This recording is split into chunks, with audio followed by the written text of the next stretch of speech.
What's up, everybody? I hope that George enjoys his theme song.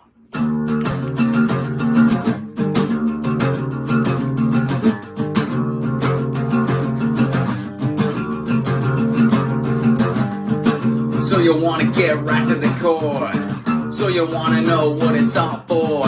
So you want to come off knowing more. Well, you better get hip. The podcast by George. So you want to get straight to the show.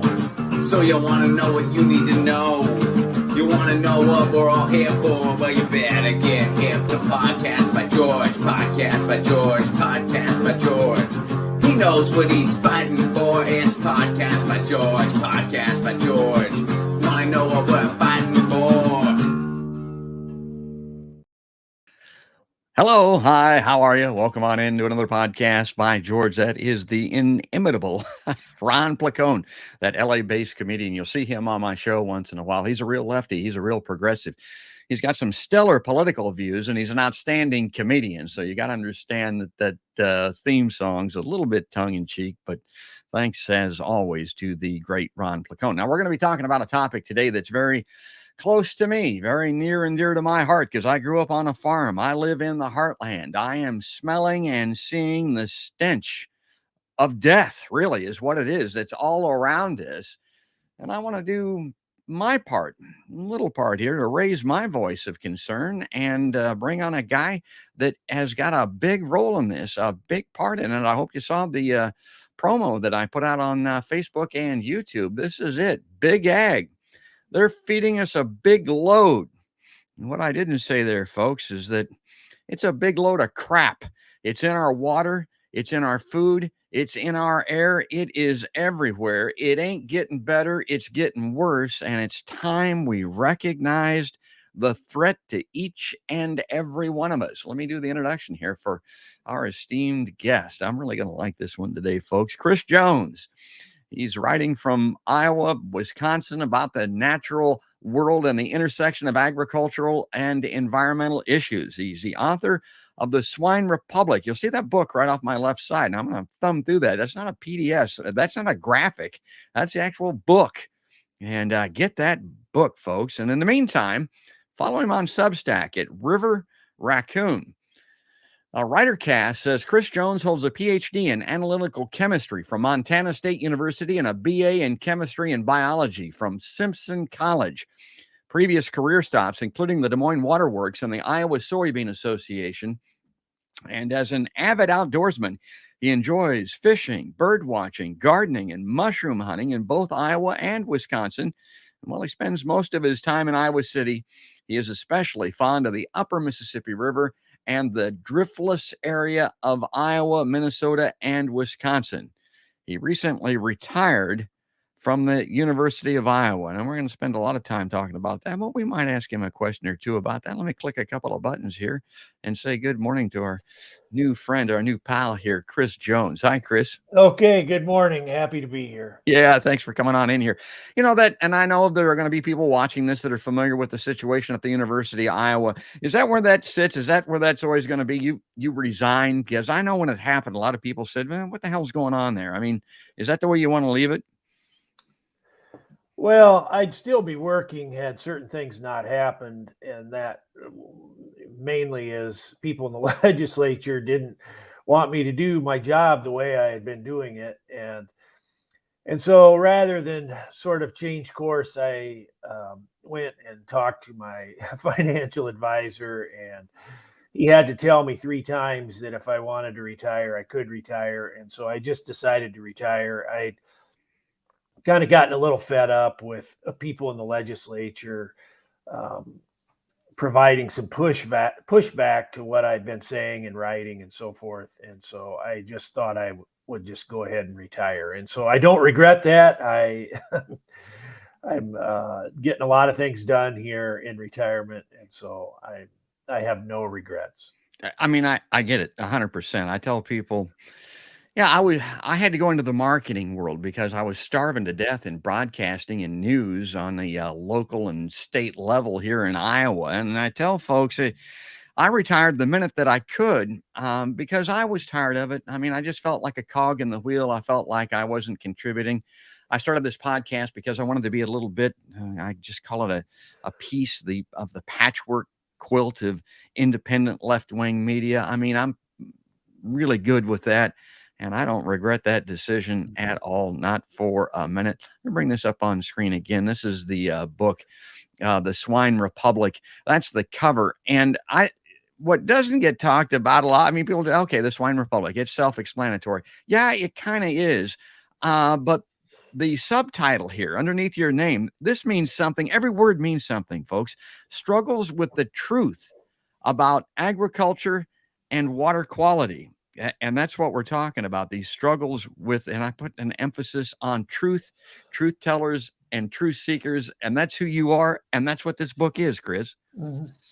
Yeah, and the Swine Republic sort of has a triple meaning there. And, we have this idea of the Banana Republic down in Central America, that was the countries down there were sort of owned and operated by the big fruit companies, right? And so there's that component. And then, of course, we have a lot of hogs here in Iowa, 25 million hogs, more than any other state. And then the word swine sort of has a ring to it, right? When we talk about politics and the things that keep certain things entrenched. We're starting to get some comments coming in already because Chris has got a following, folks. I mean, this book is a big reason. I mean, the fans because of that. Not Murray Knox.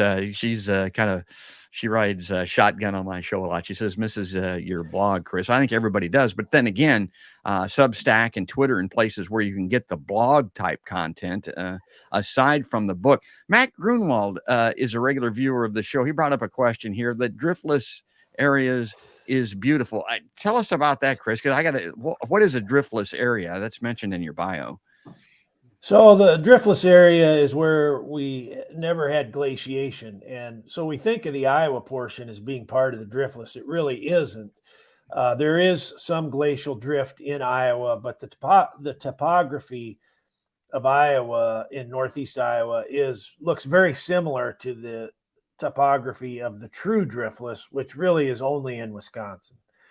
And so the Minnesota and Iowa portions of the driftless were visited by glaciers, not to the extent that the rest of Iowa was, but their proximity to the Mississippi River has caused all this down cutting in the streams up there. And so that northeast Iowa and southeast Minnesota look very similar to southwest Wisconsin. And so that's what we call the driftless area. Very hilly and forested, and we still have some ecological integrity up there. And so I call it, it's an oasis in a corn desert. That's the driftless. Yeah, that's great. That's a good way to put it. And that's the beauty of the blog, the book, your Substack. Chris is a wordsmith. I mean, yeah, he's a scientist, and this stuff can get technical at times, but he has a way of putting it in terms that we can all understand. And I'm going to play this clip as we're waiting for people to join the broadcast here. This is a little video clip of Chris talking about the book.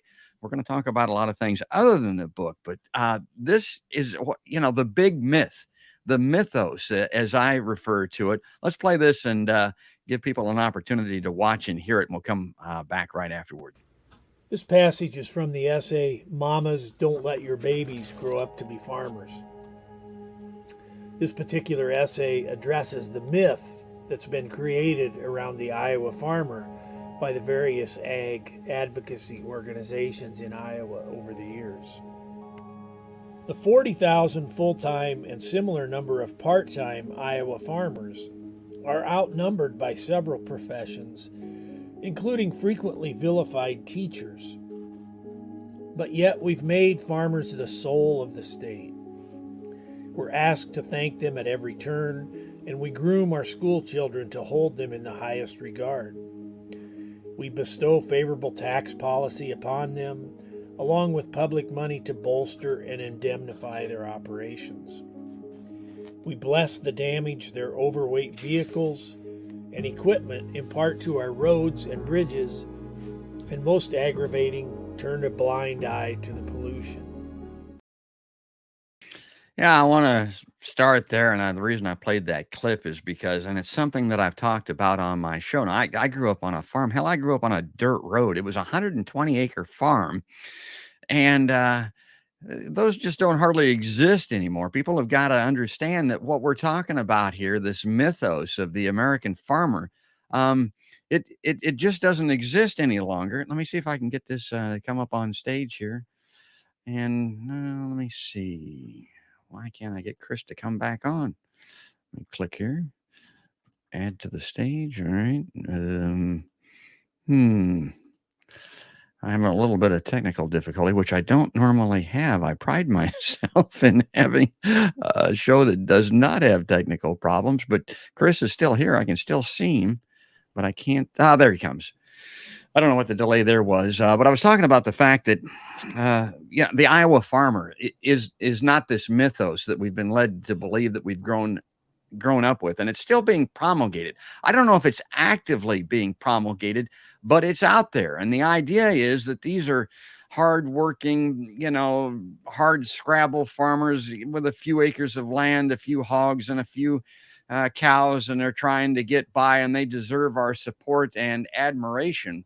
But that's not what we're talking about here. We're talking about CAFOs. We're talking about big corporate farmers. We're talking about Fortune 500 companies almost. It's completely different than when I grew up, and I suppose when you grew up as well, Chris. So yeah, we have about 85,000 farmers, at least according to USDA. But when you look at, the demographics of, the farmer that the type of farmer that controls a vast majority of the farmed area in Iowa, they're the big time farmers. And so we probably have on the order of, 20,000 farmers that control the vast majority of the farmed land. And then, the other 60,000 are farming small parcels, and they generally are not full time. They might be farming the home place, the 40 acres, the 160 acres that we sort of romantically call the home place, right? And we Yeah. don't like to sell that off. And so someone might be a school teacher or a truck driver or whatever and still actively farm. And so that's a pretty small minority of the farmers, of the farmed land in Iowa.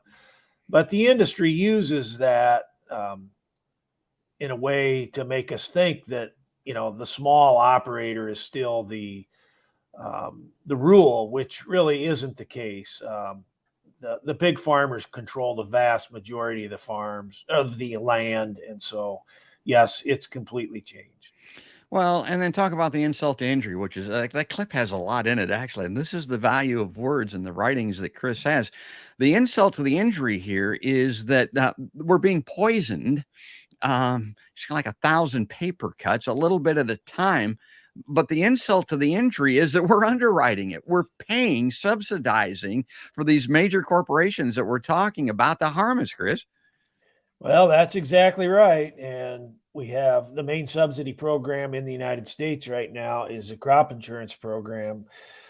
And so the taxpayer pays anywhere from 40 to 60% of the cost of crop insurance to the farmer. And so we need to understand that crop insurance isn't just insurance against natural occurrences, it's also insurance against revenue. And so farmers can insure their revenue. And so it goes way beyond what we think of just like insurance for hail or frost or these sorts of things. And so we do indemnify it, yes. I got to ask you about that because you talked about insurance agents, but I remember the financial downturn of 07, 08 or whatever. I had friends, realtors and financial people, they went bust. I mean, they had to file for bankruptcy. They came back. But with these farmers, but these big corporate farmers, they're almost playing with house money. They almost can't lose. I mean, do these guys ever go bust? Did they ever hit on hard times? Yeah, that's a good question. How many of them do go bust? Of course, there's some of the small ones that can't make it and have to sell out. But most of our big time farmers now, they're not operating at a lot of risk of losing the farm. I think that's right. And I'll bring this up on screen here because we want to get to some more topical news. This is a graphic that people have seen on my show quite a bit. I talk about the DiCaprio movie Don't Look Up and the insanity of that. I tell people don't look down when it comes to our rivers and streams because not only are they very poor quality-wise, quantity-wise because of the climate. These rivers around where I live now, we're in extreme drought. They're running dry, these rivers and streams. And people have heard me rail and bitch about the fact that in a few generations, not a few, but in 5 or 6, 7 or 8 generations, we have defiled the water so badly that you can't even let your dog go swimming in it. When the Native Americans were in control of things, such as it were back in the day, hell, they drank out of these rivers and streams. And now our groundwaters are contaminated to the point that we probably shouldn't be drinking out of those. But let me get to the next graphic here and bring this up on screen to get Chris's comments on, because this is a big deal, and it just came across the transom here in the past few days. The latest EPA assessment shows almost no improvement in river and stream nitrogen pollution. Now, you got to bear in mind this is Chris's life's work, and I talk about it all the time, and then you read like this, you shake your head, and you go, oh, my God. Dateline St. Louis AP, the nation's rivers and streams remain stubbornly polluted with nutrients that contaminate drinking water and fuel a gigantic dead zone for aquatic life in the Gulf of Mexico, according to a recently released Environmental Protection Agency assessment. Every word means something, Chris. Let me ask you about the way that this is written, because my wife, again, gets all over this. They talk about these nutrients. And when we're talking about pig manure, and we're talking about these CAFOs that are polluting rivers and streams. Nutrients is not a correct term for that. Would you agree? Well, they're pollutants. Yeah. And so, our stream, we generally think of nutrients as a good thing, right? And so we all know the saying, too much of a good thing. And so something might be good in a certain quantity, but then when we have too much of it, it becomes a pollutant. And there's a lot of things that qualify as that, and nitrogen and phosphorus are too. And so as far as making no progress, when people bring these sorts of things to my attention, I always say, why would we think there had been progress, especially on nitrogen, when we see that the amount of commercial fertilizer that's applied continues to go up, the amount of animals that we have here in Iowa continues to increase, and the conservation that we've installed on the landscape, like cover crops and the constructed wetlands and so forth, is so small in the grand scheme of things. There's really no reason for us to think that things should have improved.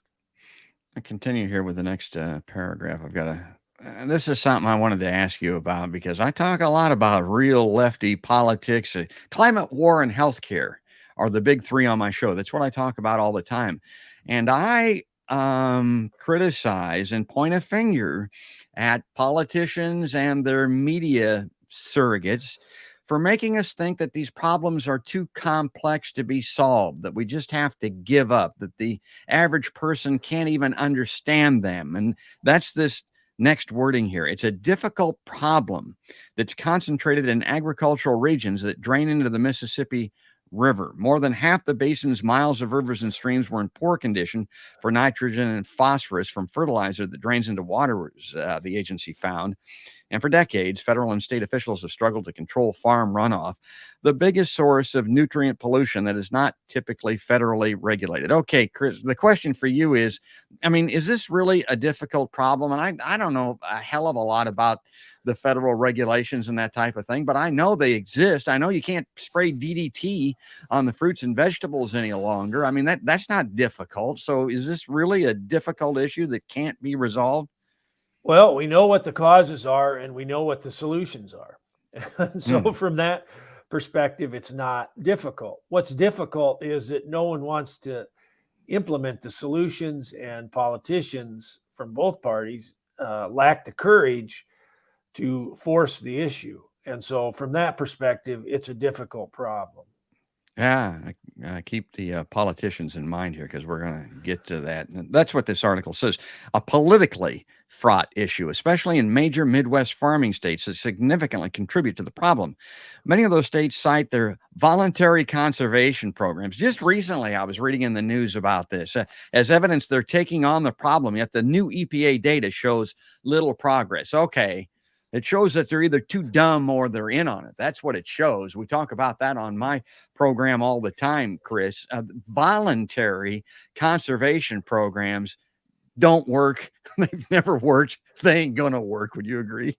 Yeah, and so I say all the time, the problem isn't that farmers are evil. The problem is they're human beings, and so they make decisions that are in their own best interest. And so what we need is a different decision-making framework, and to get that, we need changes in policy. And so that's the reason we have the problems that we have, is because that farmers are making decisions in their own best interest and not necessarily not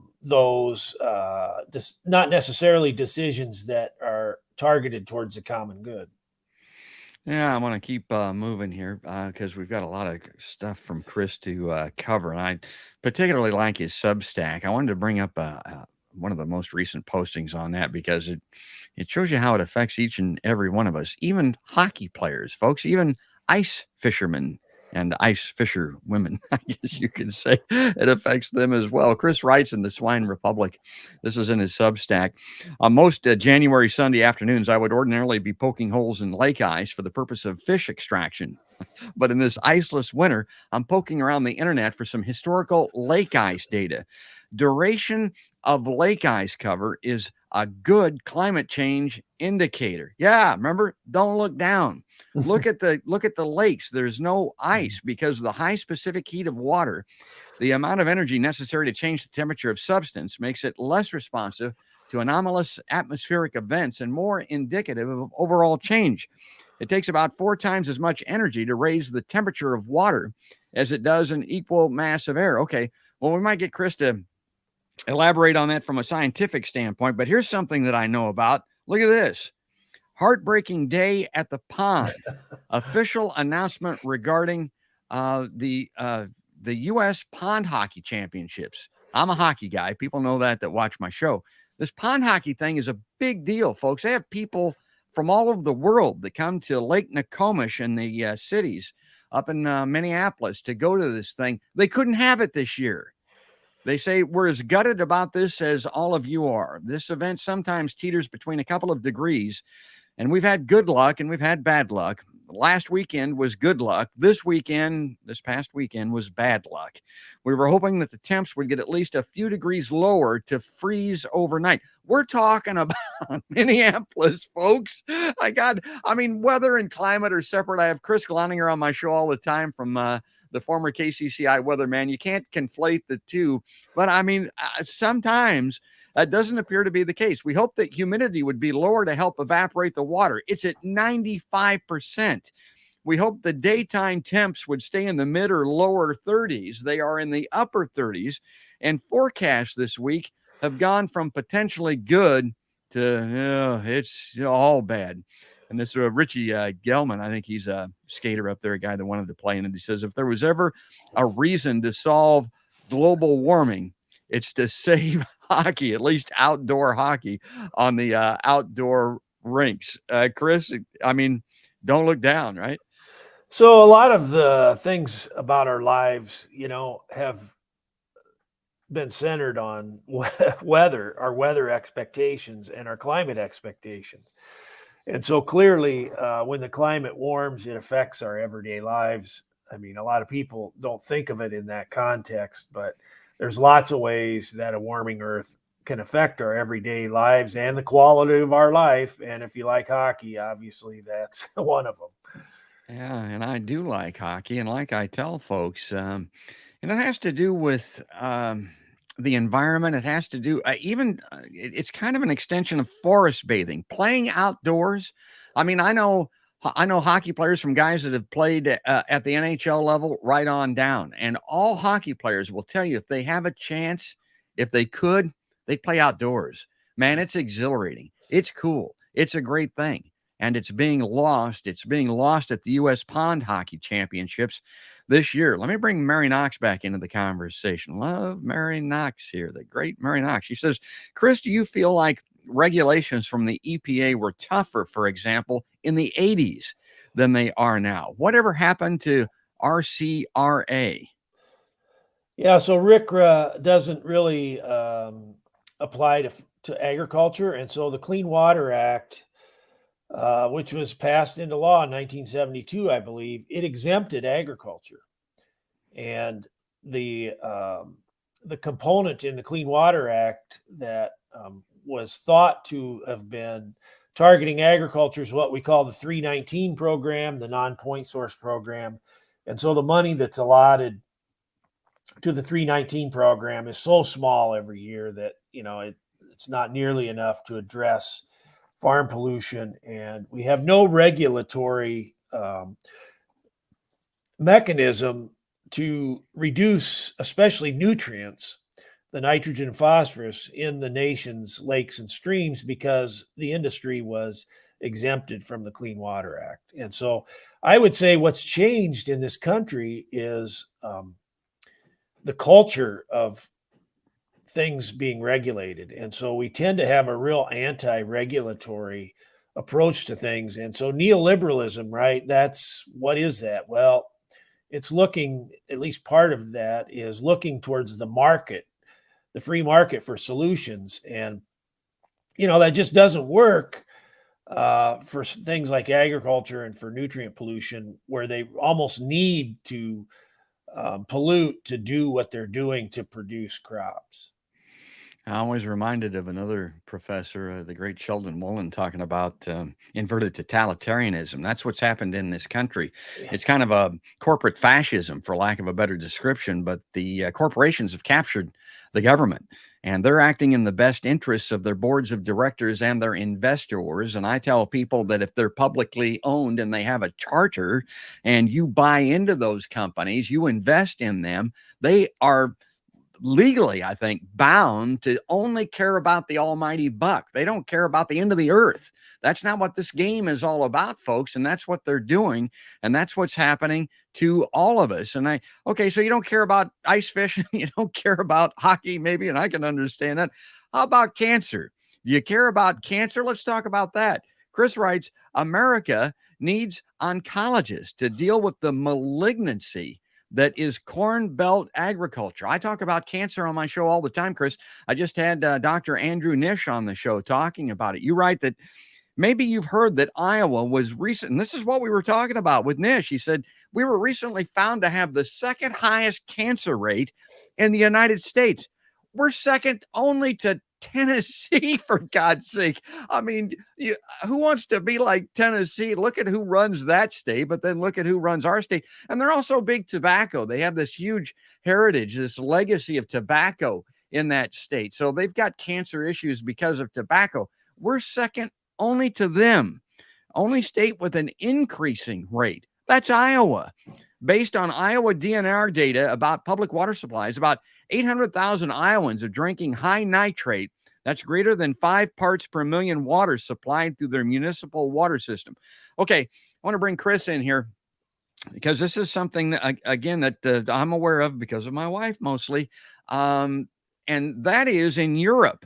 You can't, they control their water supply. So I think it's anything above 3 parts per million is considered to be unhealthy. In this country, I think it's 10 parts per million, isn't it, Chris? Yeah. Talk about that. So the limit for municipal supply is 10 parts per million. We know that from the scientific literature that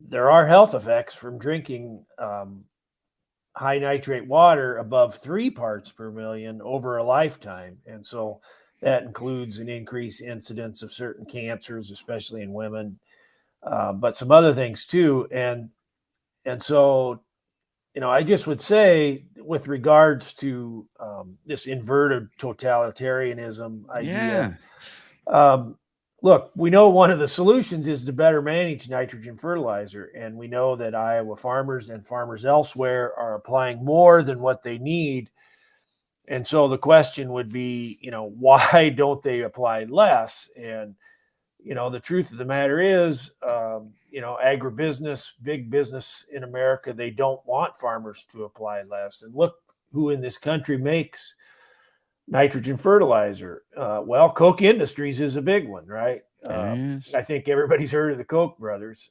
That's one of the main producers and wholesalers of nitrogen fertilizer. Well, do you really think the Koch brothers wants farmers to sell less fertilizer? Of course they don't. And so we have about 1,000 ag retailers across Iowa. And do you think any of them wants to sell less product to farmers? Of course they don't. And so we have this culture here where we want to sell stuff associated with agriculture. Yeah, and it's so much in the inverted totalitarianism is a good example of what we're talking about here. We've got to change more than this. We've got to change the way things are done in this country. And one of them is the retirements and the investment programs for people. I mean, these 401ks are heavily vested and operating in these funds that are killing us. So people are, on one hand, they're supporting stocks and bonds for their retirement. And on the other hand, they're killing themselves and everybody else with these toxic corporations. I wanted to finish out this slide here because it goes to what Chris was talking about. Nationwide, about 5.6 million people are drinking such water, and an incredible 14% of them live in Iowa. 14%. Even though Iowans comprise less than 1% of the U.S. population. A recent Iowa State University study. Now, when it comes to agriculture issues, they're hardly a bunch of young and far left people, folks. I mean, the land grant universities, no, I'm not going to get into that, but it showed that the elderly, the low income, and minority populations are more likely to drink high nitrate water in Iowa. Chris, I could name my show Insult to Injury, but this is always the overriding insult, is that those that are the least among us financially, money-wise, not spirit-wise, but those that are the least among us with resources are those that suffer the most. Well, we know environmental justice is a thing. We know that. And it's not just here in agriculture. We know it's all over the country. And so when we look at nitrate pollution specifically, we have these municipal supplies that are delivering high nitrate water to their customers, but we also have 7,000 private wells in Iowa that have been contaminated above 10 parts per million. And look, those wells are not in Polk County. And they're not in Johnson County. They're in rural areas.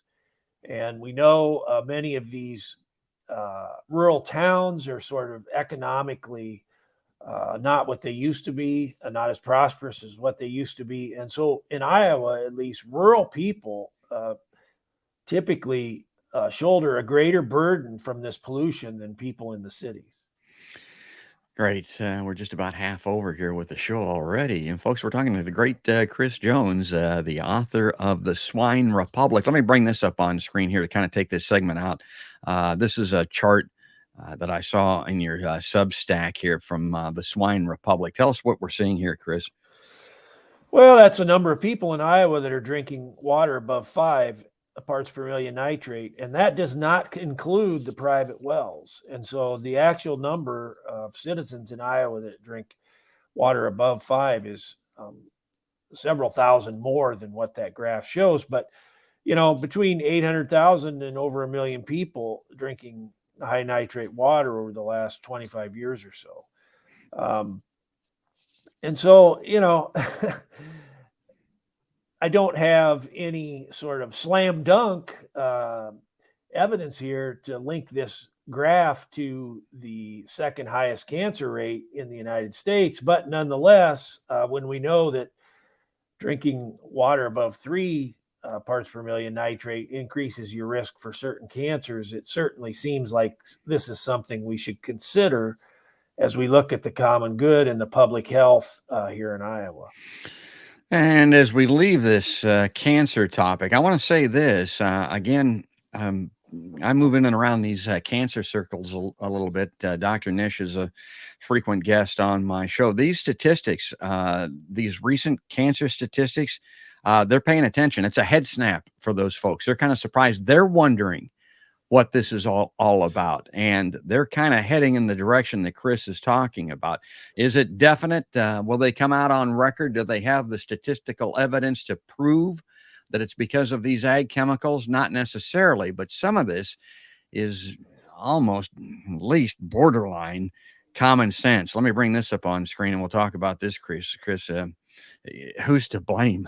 The politics of dirty water. The politicians, they shoulder the brunt of it. Yeah, it's the corporations. I mean, yeah, and I'm not giving those people a pass. Don't get me wrong. They, if you're killing people for the almighty buck, man, you're all wrong as far as I'm concerned. But these damnable politicians that are on the hook to these corporations and are so concerned about maintaining their own careers and livelihoods and their political parties, trying to get an advantage over the other political party to the detriment of all of us.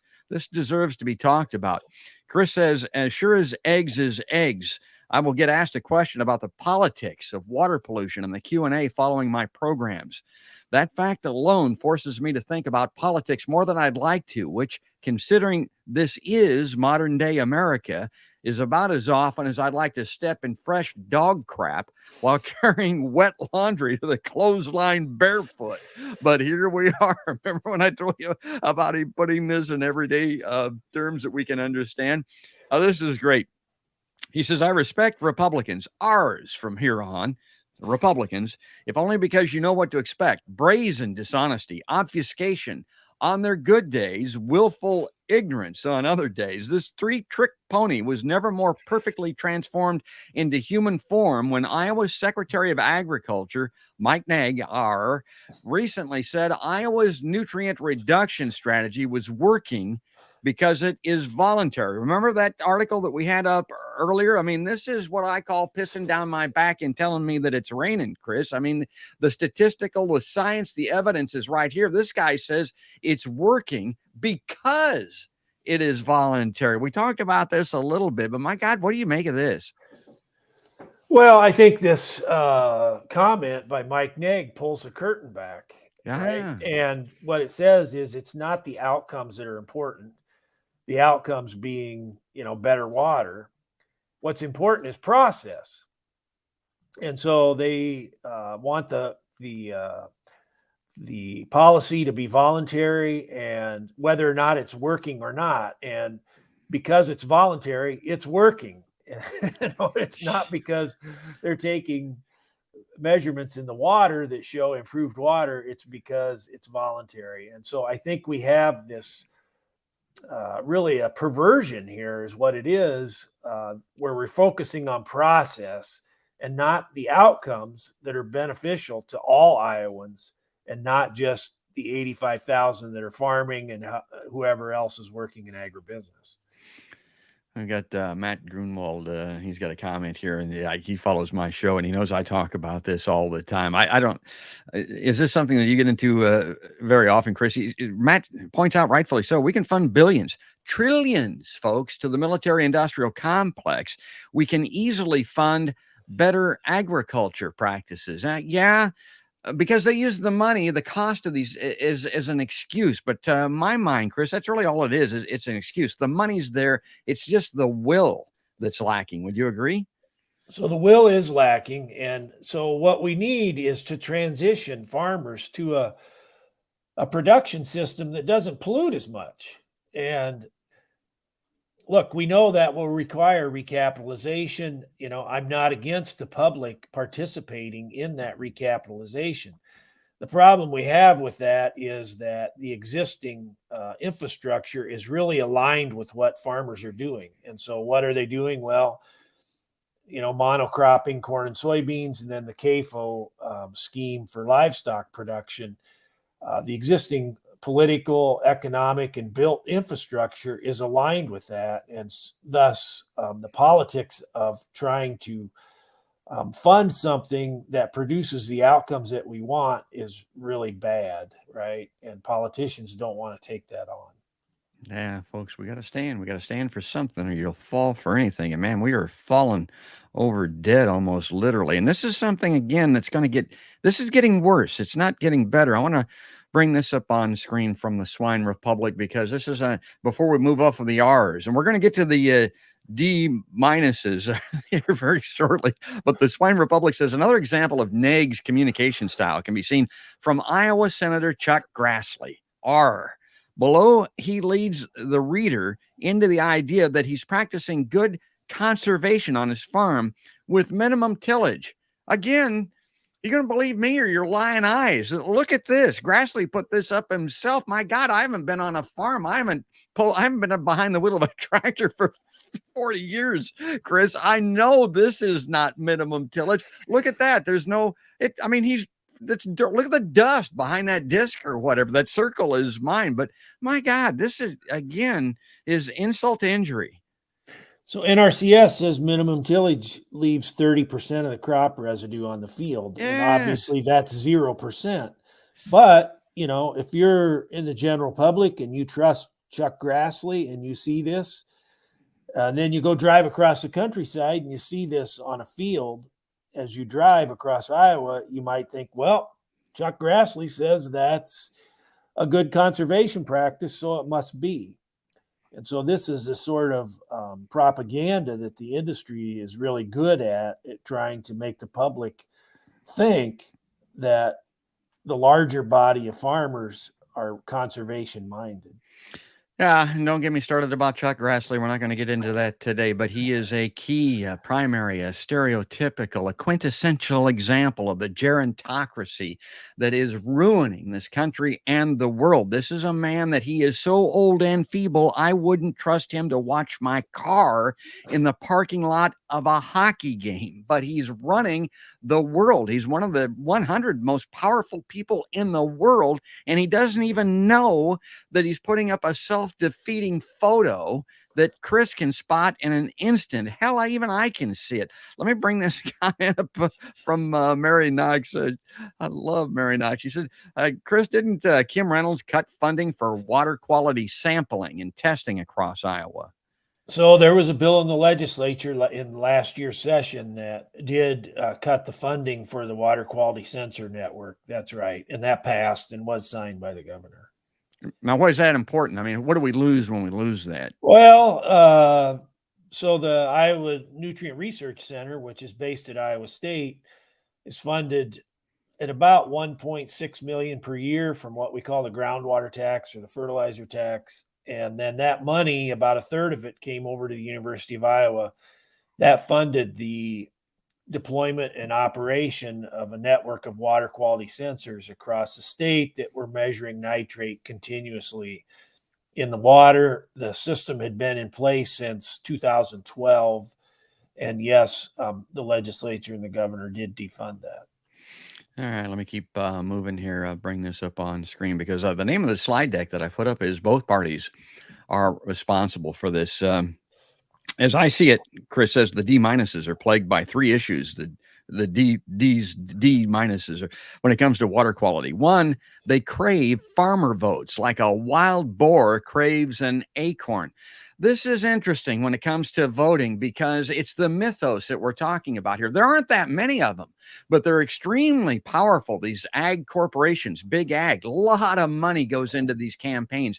That's something that you can't overlook in and of itself. And the mythos is it hugely influences the uninformed. I don't want to call them the weak-minded, but these people that are still thinking that we're talking about some guy with a weed in his mouth and a pair of bib overalls out there slopping a few hogs. Again, we got to get over that. That's not what we're talking about here.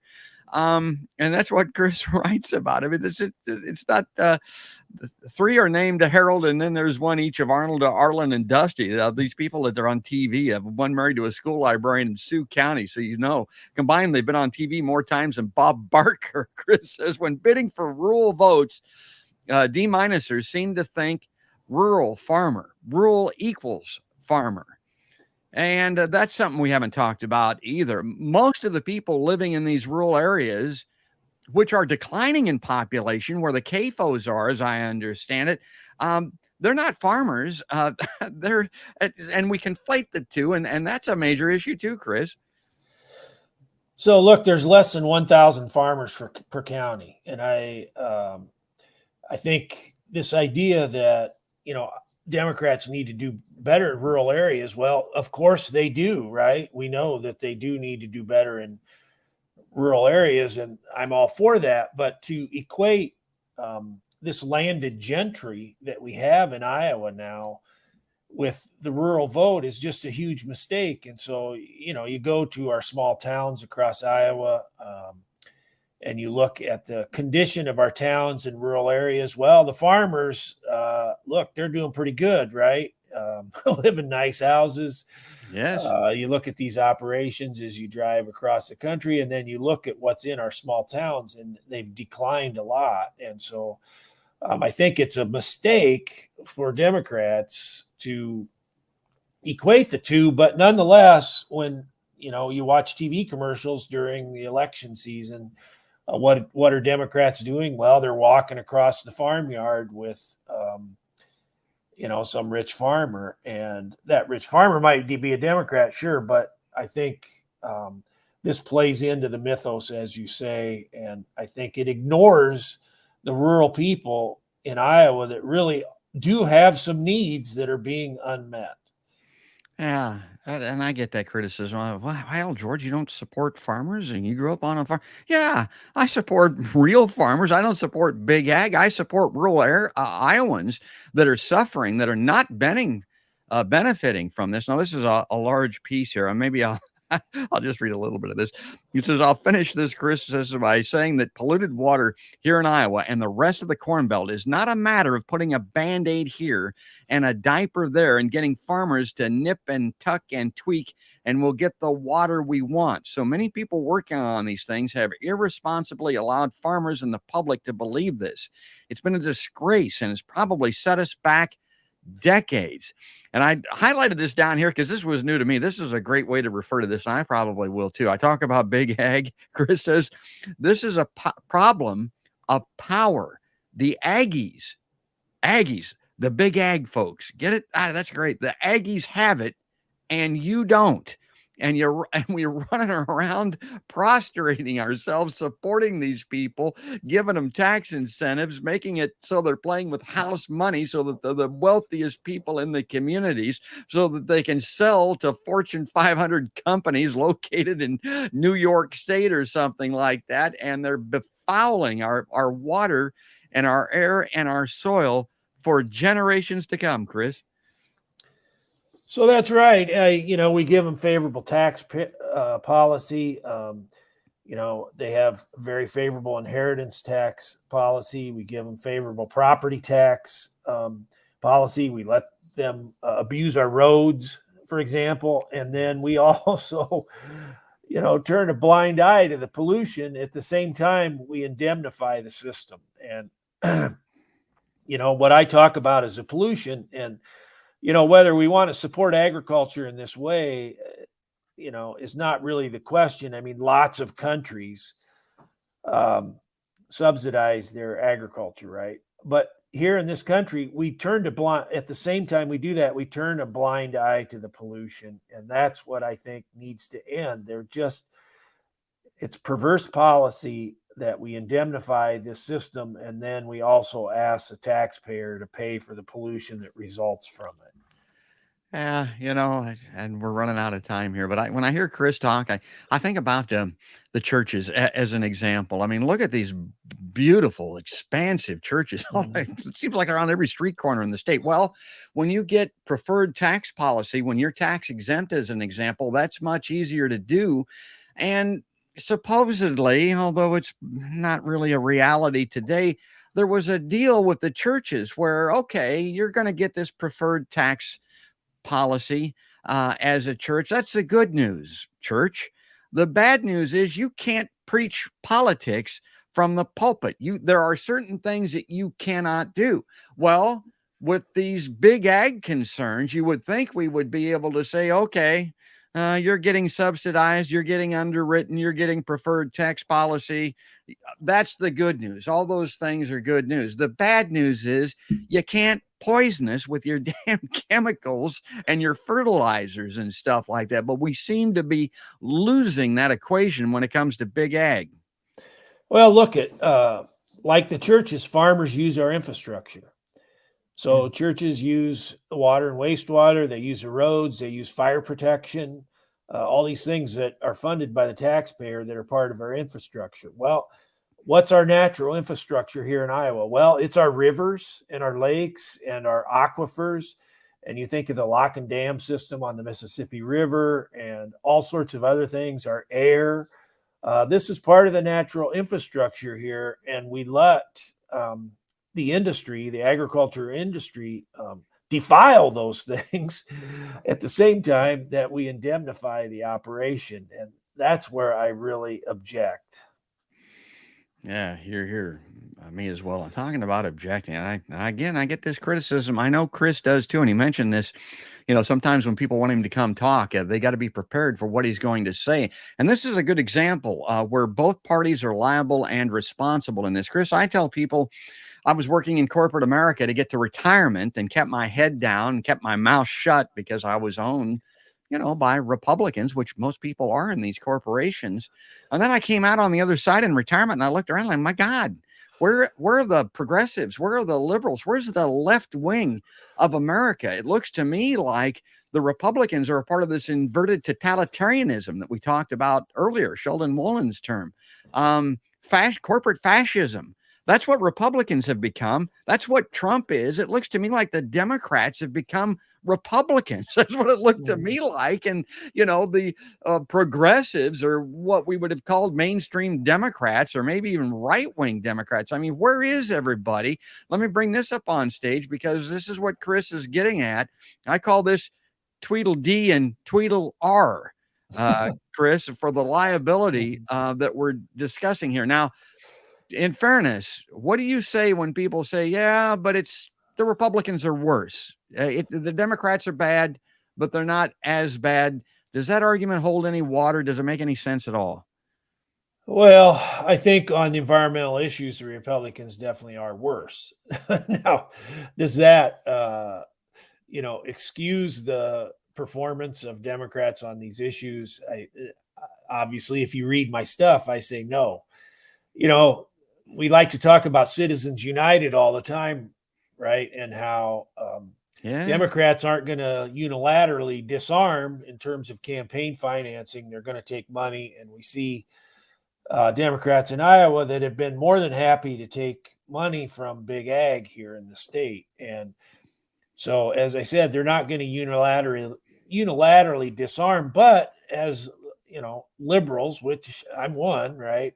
We have a right to expect some accountability from people that run on the Democratic ticket. And I think on environmental issues, as voters, we have not demanded that accountability. Well, I've really enjoyed this show. We're running out of time here. I did want to bring one more comment up on screen here. This is from the great Victor Tiffany. He's a friend of Podcast by George. I've had him on my show. He says inverted totalitarianism is bipartisan. And here, that's exactly right. That's what we're talking about. And Victor, by the way, is undergoing some health issues, and I'll let him discuss that at a future date if he would like. But check out his podcast. Pod Damn is the name of it. He's available on Spotify and all of the platforms that carry podcasts as well. But we're going to run out of time here. Let me take that off screen and turn it back over to Chris. I want to give him a opportunity here to have the last word because he's written a great book. He's a great leader on these issues, and we need one. Boy, I'm telling you. And he is doing the dirty work. He's in the trenches. I mean, this is not easy. You make a lot of enemies doing this kind of work, and I want to give him the last word here on the show. Chris, the stage is yours here to close us out. Well, I would say a lot of people get mad at me, but nobody tells me I'm wrong. And, so I take that as sort of a success. And as far as the inverted totalitarianism being bipartisan, I think that for a large part is true. But I do think that people on the left are more focused on the common good. Now, are we willing to take less, right? Are we willing to take less as individuals to get the outcomes that we want for the common good? And those outcomes would be a better environment, a better human nutrition, more food security. And so can we get all those things? And I think we need the political left to think about that, and how do we get to that place? And I think the solutions are known. We need to make it an environment that's favorable for our politicians to work towards that end. And I don't think we do that very effectively.